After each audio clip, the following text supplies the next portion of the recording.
What is up, my fellow andronauts? Can magnesium increase your testosterone, and how strong of a correlation is there between the two? Will it even help to supplement magnesium to increase testosterone? Let me show you. From what I could find, there's only about one study showing the relation between magnesium supplementation and testosterone. And they used 10 milligram per kilogram of magnesium sulfate, also known as Epsom salt, which is roughly equivalent to 1 milligram of elemental magnesium per 10 milligram. So if these guys weighed like 70 kilos, they would be supplementing 700 milligrams and then getting about 70 milligrams of elemental magnesium, which is not that much. But what you can see is they did placebo, exercise plus magnesium, and then exercise without magnesium. And exercise was a little bit effective at increasing free testosterone, but when you combine exercise with magnesium, it resulted in the biggest increase in free testosterone. So this was literally the only study that I could find on magnesium and testosterone and how powerful the effect would be. Magnesium is important. I want to show you exactly 6 reasons why it is. So low magnesium causes inflammation, leaky gut, muscle wasting and loss of muscle strength and function, mood disorders such as depression and anxiety, reduced DNA synthesis and stability and increased DNA damage, overactivation of the adrenal glands, and reduced energy production, all of which can then lead to lower health and then also low testosterone. So here are 6 ways how magnesium can increase testosterone. Number 1 is it lowers gut inflammation and prevents leaky gut. So this is a healthy gut where there's a normal tight junctions and nothing can slip in between the cracks. Right? So you have the pathogens here, you have the cell, the gut lining here, and you have the blood. So when you have inflammation, this becomes leaky, and now the toxins can then slip through the intestinal wall and into the bloodstream. So now it creates inflammation, and the blood is then transporting all of those toxins everywhere into the body. It's going to the liver, the kidneys, the brain, the heart, the testes, the prostate, everywhere, and it's going to cause inflammation there. So a diet low in magnesium leads to a decrease in bifidobacteria, which is considered to be beneficial bacteria, in the gut, as well as an increase in gut permeability. This allows for more endotoxin in the gut to enter the bloodstream, and which induces oxidative stress and inflammation in the body. There's a condition called gelding, which is gut endotoxin leading to a decline in gonadal function, which is basically hypogonadism induced by endotoxin induced by leaky gut and gut dysbiosis. Most diets are low in magnesium due to people eating a lot of refined foods, and that has close to 0 magnesium. On top of that, the magnesium-rich foods that they eat is rich in phytic acid, which binds to magnesium, inhibiting its absorption. So you might be thinking about spinach, kale, cacao powder, various grains like oats. Yes, it's rich in magnesium, but it contains phytic acid that binds to most of that magnesium. Thirdly, those with low stomach acid or those who use PPI drugs have reduced absorption of magnesium because magnesium requires an acidic environment for proper absorption. So this is how the number 1 reason why magnesium can cause low testosterone: gut dysbiosis, leaky gut, inflammation. And then number 2, magnesium can improve energy production. So magnesium is essential for ATP production, as ATP is bound to a magnesium ion in order to be biologically active. Low magnesium equals low ATP. And I quote from the study: maintenance of mitochondrial membrane potential, mitochondrial ATP synthesis, and mitochondrial pH are all required for acute steroid biosynthesis, leading to the following conclusions. Mitochondria must be energized, polarized, and actively respiring to support Leydig cell steroidogenesis, and alterations in the mitochondrial status may thus be involved in regulating steroid biosynthesis. So you need optimal mitochondrial function and ATP synthesis to support testosterone production, and magnesium can help with that. Number 3, it improves insulin sensitivity. Testosterone levels are positively correlated with insulin sensitivity. In the study, subjects with hypogonadal testosterone levels had a BMI greater than 25 and a 3-fold higher prevalence of metabolic syndrome than their eugonadal counterparts. There's a very clear correlation between testosterone and BMI, like an inverse correlation. The higher your BMI, lower your testosterone. And it's also a very well-known fact that fat loss is one of the best ways to increase your testosterone. So if you would like to increase your testosterone, have 2 fat loss courses on TestoTribe, link is in the description below. In addition, insulin resistance of muscle cells worsens mitochondrial capacity and lowers energy production, which will also have a negative effect on testosterone production.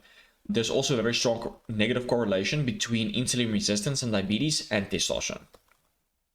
The GLUT4 transporters, which is transporters that transport glucose from the blood into the muscle, are significantly reduced in insulin-resistant state, which reduces glucose uptake into a cell. So when you have low glucose in the cell, you can't really produce energy effectively enough, leading to more of a starvation state. And again, low ATP, low testosterone. Magnesium is able to increase glucose utilization by improving insulin sensitivity, as well as by increasing GLUT4 and GLUT3 transporters, which can then supply the muscle, testes, and nervous system with more glucose. More glucose, more ATP, more testosterone. Number 4 is reduce cortisol. There's a negative correlation between testosterone and cortisol. And in this study, they supplemented magnesium orotate. And when they did a triathlon, you can see that cortisol was lowest, right? And then it did go up as they did the exercise. But the point is that when you supplement magnesium, cortisol is lower. So excess cortisol lowers testosterone levels, increases the aromatase, and inhibits thyroid hormone production and conversion. Dysregulation of the hypothalamic pituitary adrenal axis, meaning elevated cortisol, may contribute to hyperemotionality in response to dietary-induced hypomagnesemia. Right? You need magnesium to feel centered and to keep your cortisol in check. Magnesium acts as an adaptogen and reduces stress and cortisol. Number 5, it increases thyroid hormone production. The active thyroid hormone T3, there are receptors for T3 in the testes and also in the pituitary. So when your T3 is low, your LH and testosterone will most likely be low. And then when you increase your T3 levels, you enhance the utilization of cholesterol to convert that cholesterol into testosterone. Right, so this is when they supplement magnesium.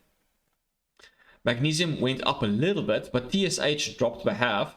T4 actually also dropped, but then your T3 increased, which is important because this is the active one, which means like this drop in TSH indicates that you are getting an increase in T3, but also an increase in cellular activity of T3, binding to the receptor and doing what it's supposed to do. So the magnesium ATP complex acts on iodine uptake, and high doses of magnesium increases the activity of thyroid to produce more thyroid hormones. There is a positive correlation between magnesium and T4 and T3 levels. Thyroid hormones in turn are responsible for magnesium uptake into cells. So if you have a low thyroid hormone, you struggle to keep the magnesium in a cell and your magnesium requirements are higher. All right, and then this study showed that magnesium supplementation at a dose of 10 mg per kilogram increased thyroid hormone 3, T4, and T3. Right, more magnesium, better function of the thyroid gland. Number 6 is regulating the metabolism of vitamin D. And sorry again for the blurry graph, but vitamin D, as you can see when it binds to the receptor here, induces this side cleavage enzyme, which converts cholesterol into pregnenolone, which is the first step of steroidogenesis here in the mitochondria. And it also increases the steroidogenic enzyme 5-alpha reductase, so it increases your DHT. Magnesium is needed for vitamin D conversion, and vitamin D powerfully increases testosterone. So if you struggle, like you can see, it's the active form of vitamin D that binds to a receptor to upregulate steroidogenesis. And I quote this from one of my articles. Vitamin D is directly involved in steroidogenesis by binding to the vitamin D receptor as well as the vitamin D and then vitamin A receptor complexes to upregulate steroidogenic enzymes, which is CYP11A1, HSD3B2, and 5-alpha reductase. The point is, there's a bunch of steroidogenic enzymes which is involved in the synthesis of testosterone. And then also vitamin D works in synergy with vitamin A in steroidogenesis. And then the active form of vitamin D has also been shown to increase the androgen receptors twofold, as well as increase androgen affinity to their receptors. Not only does it help with the synthesis of testosterone, it also makes the action of your androgen stronger by increasing androgen receptors as well as the sensitivity. Then, as a fun fact, magnesium is also positively correlated with IGF-1, and IGF-1 is also positively correlated with your androgens. IGF-1 stimulates 5-alpha reductase. And IGF-1 is crucial for erectile function, and men with ED tend to have lower levels of IGF-1 than men with normal levels of IGF-1. So as I mentioned, it can improve erectile function. It promotes the release of nitric oxide, which is necessary for the relaxation of blood vessels, increases testosterone, lowers oxidative stress, increases IGF-1, this is magnesium doing all of this, and increases low levels of vitamin D. The best kinds of magnesium. We have the common ones like magnesium glycinate, malate, threonate, citrate, taurate, oxide. Oxide is being the worst. The absorption is very poor, like 4 to 5%, so totally avoid this one. The one of citrate is also not that good. It's more of a laxative, so it can help your stomach to go. The amino acid will determine more or less where it accumulates. So taurine tends to accumulate in the brain, and liver and multiple organs, including the testes, where it's highly beneficial. So the taurate molecule could actually be really helpful for shuttling that magnesium into the organs where it's going to be used to create energy, right? The threonate is GABAergic and it tends to accumulate in the brain, so this is why it's generally used for sleep. Malate accumulates in the mitochondria because it's a part of the electron transport chain, and it can help with energy production as well. So it might actually be pretty good for sport if you want to use the malate. And glycinate also accumulates in various areas of the brain, which acts more like a stimulant. So small doses can be stimulating, large doses can be sedating. Right, so I want to discuss 4 interesting new kinds of magnesiums that you can get from Nootropics Depot. Links is in the description below. The first one is magnesium glycerophosphate. So it's like a glycerol molecule and a phosphate molecule attached to a magnesium. So the reason for this is enhanced absorption provides glycerol, which helps with hydration, and phosphate, which is excitatory. And this form specifically is best for energy and exercise performance. What is your energy being created of? ATP is adenosine triphosphate. 3 phosphate groups attached to adenosine. So when you provide phosphate via a supplement or via the diet, it is there to be used to create ATP. Then we have magnesium pedolate. It enhanced bioavailability, enhanced uptake into the brain, helps with pain management and migraines. It improves detoxification and lowers prolactin. So pedolate is actually pyroglutamate. Pyroglutamate helps with detoxification and helps to lower prolactin, and it's also like a nootropic. So if you want to have something for more nootropic purposes, this one might be pretty good for that.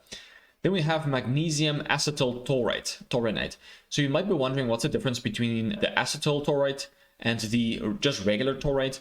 And when you acylate something like this, attach an acetyl group, it makes it much more potent. So for example, when you use N-acetylcysteine, it's much more powerful than if you were to use just cysteine, right? N-acetylcysteine is going to be much more powerful at increasing your glutathione levels than just using cysteine. So this just makes the taurinate much more potent. It's like a very more like sedating, calming version of taurine. So it has all of the benefits of taurine, and it's more sedating and calming because it's being made more powerful with this combination. So this form is for sedation. This one is for nootropic purposes. This one is more for like energy and exercise benefits. And yeah, so for me, I just use a regular magnesium malate because the malate, as I mentioned, goes to the mitochondria where it creates energy. I've never felt that it really gives me absurd energy or disrupts my sleep quality. It just make sure that the cell is working properly, that energy production is optimized. And it also works great for sleep, right? You don't have to use anything special for sleep, but I've also not noticed any unique calming effect to the magnesium malate. But I still love magnesium malate, that's the one I use. And if I had to combine it for exercise purposes, I would probably use magnesium malate with this magnesium glycerophosphate form. And if you wanted to keep calm, I would probably just use the acetyl taurate form. But if you've watched my augmentin video, my favorite compound for keeping chill is just augmentin. Augmentin is freaking amazing. And last but not least, we have micromagnesium, which is sacrosomial magnesium. And they discuss here on Nootropics Depot that sacrosomial magnesium actually starts with magnesium oxide due to how much magnesium is contained on a per gram basis. Per weight basis. This magnesium oxide is then wrapped in a phospholipid membrane, which is then enveloped by a saccharoser? I'm not sure. Then the sacrosomal lipid bilayer is very similar to the cell membranes, and due to this, sacrosomial magnesium is can very rapidly enter cells, which is what makes it so bioavailable. In addition to its superior bioavailability, it's also absorbed much faster than current magnesium supplements and produces little to no gastrointestinal side effects that can be produced by other magnesium supplements. So if you want to use just a pure magnesium with no like amino acids attached to it, this would be the go-to for amazing absorption and uptake into the cells. All right, so there you have it. Magnesium is important for testosterone production. If you do not have enough, your energy production will suffer. You have more inflammation, you have leaky gut, dysbiosis, and so on. So just make sure your magnesium levels are optimized to ensure that your testosterone levels will be optimized. And if you're an athlete and you train hard, you sweat a lot, you will be losing a lot more magnesium and the requirements will be higher. Also, if you're someone that works a very high stress job, you need more magnesium, right? It could be a high stress job, it could be a high stress environment, it could be you're exposed to toxins to the body that is then becoming stressful, because stress depletes magnesium, and the longer you are under stress condition, eventually you're going to fall apart. And one of the reasons for that is vitamin and mineral deficiencies, including magnesium.